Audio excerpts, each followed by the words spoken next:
Shalom, selamat pagi Bapak, Ibu, dan Saudara sekalian. Sebelum kita mendengar dan kembali lagi merenungkan firman Tuhan pagi hari ini, marilah kita berdoa. Bapa di surga, kami berterima kasih buat hari yang baru ini. Kami masih diberi kekuatan dan kesehatan untuk bisa datang menghampiri tahta-Mu Tuhan. Kami mau belajar kembali lagi mendengar suara-Mu. Bicaralah Tuhan dan ajar kami semua. Kami siapkan hati pikiran kami untuk mendengarnya hanya di dalam nama Yesus. Haleluya. Amin. Tema renungan kita hari ini adalah tidak cukup hanya punya tiket. Diambil dari Filipi 2 ayat 12 sampai 18. Beginilah firman Tuhan. Hai saudara-saudaraku yang kekasih, kamu senantiasa taat. Karena itu tetaplah kerjakan keselamatanmu dengan takut dan gentar. Bukan saja seperti waktu aku masih hadir, tetapi terlebih pula sekarang waktu aku tidak hadir.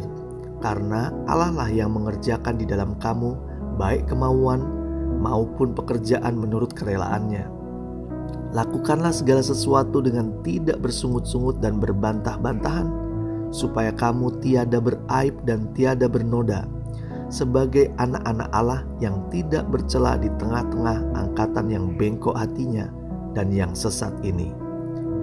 Sehingga kamu bercahaya di antara mereka seperti bintang-bintang di dunia, sambil berpegang pada firman kehidupan, agar aku dapat bermegah pada hari Kristus, bahwa aku tidak percuma berlomba dan tidak percuma bersusah-susah. Tetapi sekalipun darahku dicurahkan pada korban dan ibadah imanmu, aku bersuka cita dan aku bersuka cita dengan kamu sekalian. Dan kamu juga harus bersuka cita demikian, bersukacitalah dengan aku. Saudara yang dikasihi Tuhan, jika kita ingin bepergian ke luar negeri atau pulang kampung, kita bisa menggunakan alat-alat transportasi seperti bus, kereta api, atau pesawat terbang. Kita bisa memilih sesuai dengan keinginan kita. Suatu kali kami sekeluarga pulang kampung ke Semarang menggunakan kereta api. Kami memilih kereta api karena kami bisa ngobrol bersama dan melihat pemandangan segar dari jendela kereta. Tak terasa 5 jam di dalam perjalanan, kita sudah sampai di ibu kota provinsi Jawa Tengah.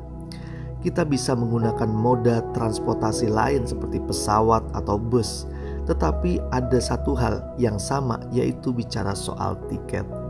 Apapun pilihan kita, sarana transportasi yang kita gunakan, kita wajib membeli tiket terlebih dahulu agar kita bisa berangkat. Tiket adalah bukti bahwa kita telah mendaftar dan membayar untuk bisa bepergian ke tujuan yang kita pilih. Tanpa tiket dipastikan kita nggak bisa berangkat. Tetapi ada satu kali teman saya mengatakan hal kritis, yaitu dia bilang tiket aja nggak cukup. Walau kita punya tiket, tetapi jika kita tidak melangkah ke terminal atau ke stasiun, ya percuma saja. Tiket punya, tapi kita nggak bisa pergi kan? Kita nggak sampai ke tempat tujuan. Setelah saya pikir, itu benar pendapatnya. Tiket wajib dibeli, tapi kita juga wajib melangkah. Jangan diam saja di rumah, nanti bisa ketinggalan bus atau pesawat atau kereta yang kita pilih. Tidak cukup hanya punya tiket, kita juga harus melangkah. Jangan diam saja di rumah, agar kita bisa sampai pada tujuan kita. Saudara yang dikasihi Tuhan, setiap orang percaya telah menerima tiket mereka untuk pergi ke surga nanti. Tiket itu disebut tiket keselamatan. Setiap orang yang percaya kepada Tuhan Yesus dan menerima Dia sebagai juru selamat dalam hidupnya, secara otomatis sudah menerima tiket keselamatan itu. Tetapi tidak cukup punya tiket saja. Kita wajib melangkah untuk memenuhi panggilan keselamatan tersebut. Rasul Paulus menyampaikan pesannya pada ayat 12 dan 13. Mari kita simak. Hai saudara-saudaraku yang terkasih, kamu senantiasa taat. Karena itu tetaplah kerjakan keselamatanmu dengan takut dan gentar.